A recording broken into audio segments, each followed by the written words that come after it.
The Onyx Boox Poke Pro has even less of a home screen than it did before. The home screen is basically pushed down to about 1/12 of the screen now. The elements at the top remain consistent. The elements at the bottom remain consistent throughout all of these tabs, but it's a tabbed system now. You can see me pressing the home button. It doesn't go anywhere. It's very Amazon Kindle-esque, where your home screen is your library. Let's just check out what we have. We have home, back, battery, Wi-Fi, and alerts. The alerts can be telling me something about Google Play or something like that. You just tap the top. Yeah, Google Play Services requires action. All you have to do is click that. You have your light bar, you have your volume bar, Wi-Fi, power save mode, Bluetooth. You have multitask, so you have all your tasks that open up. You can see I have a couple things open. At the bottom you have library, shop, storage, applications, and setting. We'll just go to the shop really quick. So it opens up pretty instantly. This is where you buy books or you download free books. It is mostly Chinese content. There will be some English content. Storage is your file explorer. You'll see everything that you've sideloaded in here. Some stuff we'll show you in a sec. Applications are anything that you sideload or come preloaded. You can see the Play Store, music, transfer, etc. Everything that is preloaded will have this rounded square around it. Everything that you sideload will have the respective image. Settings right here, we're not going to go through every one of these and talk about every one of these, but you can just pause the video at any point in time. Languages, date and time, power options, screen timeout, etc. Network options, Bluetooth, VPN, Wi-Fi, library settings, time display, scan whole storage, account management. This is where you'll basically, well, your WeChat account, because this is Chinese, they favor that over Kakao and Line and whatnot.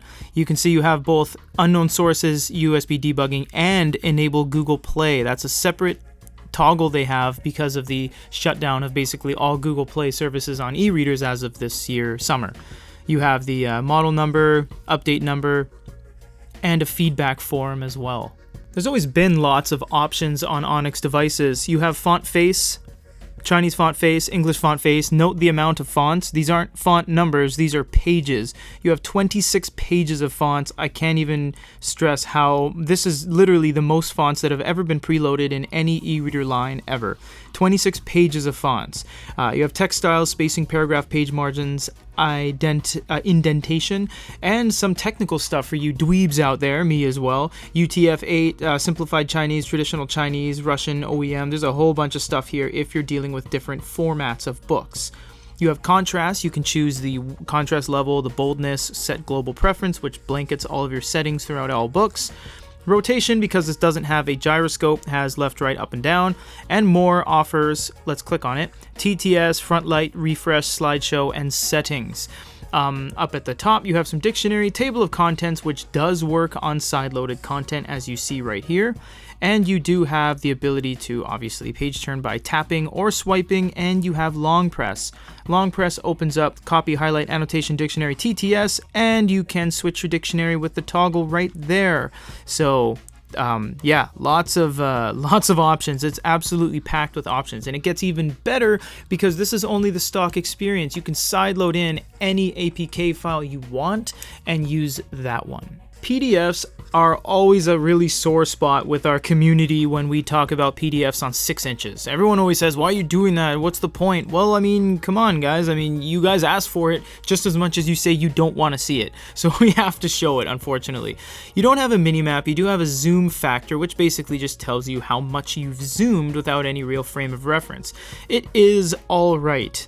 Long pressing on a word works. It takes a little bit of time. You do have all the same functionality as you do in the ebook experience, as you can see right there. We can zoom out, and we can actually make this a little bit quicker by turning on A2 mode.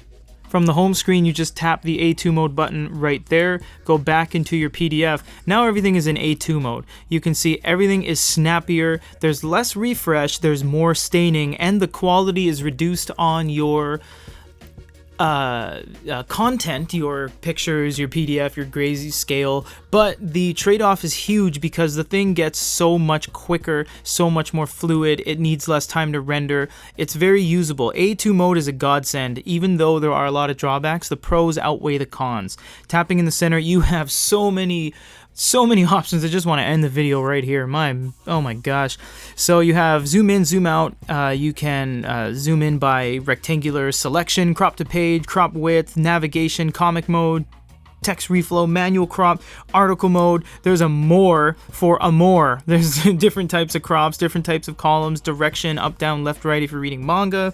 Man, this thing is absolutely just packed. You have contrast, which is the same thing as you saw on the ebook experience, same thing with rotation, and more. You get text-to-speech on PDFs as well, front light, refresh, slideshow, and more settings. Again, they have more settings within settings within settings, and it doesn't stop there. It just keeps going and going. You can pause the video at any point in time. Screen settings, it never ends. Everything is scrollable. There are tons and tons and tons of customization.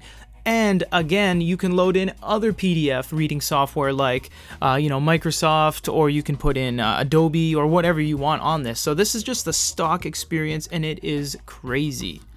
The App Store that comes preloaded on the device is very interesting. It does have a lot of Chinese content, some English content, but you do have some stuff that they upload themselves, like Play Store login patch, which allows you to get better Google Play service compatibility with this device. You do see you have Kindle, which is the Chinese Kindle, but if you go to about the 5th page or so, maybe 6th page, right there, you get Amazon Kindle, Dropbox, Google Drive, all the stuff that is, just basic and crucial to using your device. PDF readers, mobile sheets, OneNote, all Google Play Books, all the things, Dropbox even, all the things that you're going to use day to day. So the App Store is a little bit restrictive. You only have 10 pages of stuff.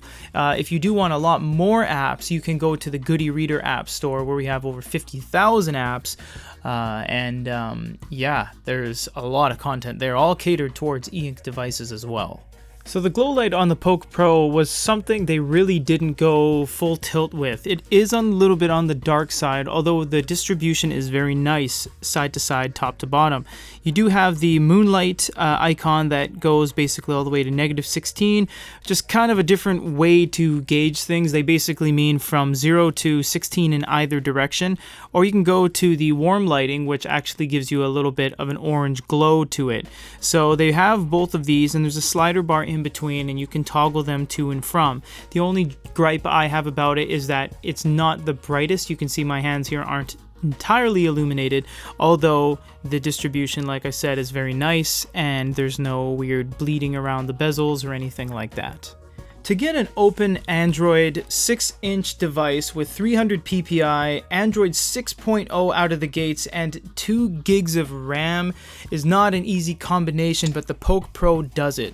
Onyx has a tremendously amazing track record of releasing devices. They're doing about 3 to 5 to even 6 devices a year that they're releasing. The Nova, the Poke Pro, the Onyx Boox Note S, the Max 2 Pro. It's crazy. They keep knocking it out of the park, and this thing is an amazing package. It's only a little bit more expensive than the regular Poke, but it brings a higher version of Android, and that really changes the game. If you have Android 6.0 with Google Play and maybe even the Goody Reader App Store, sky's the limit. For goodyreader.com and a review of the Poke Pro by Onyx Boox, this is Peter.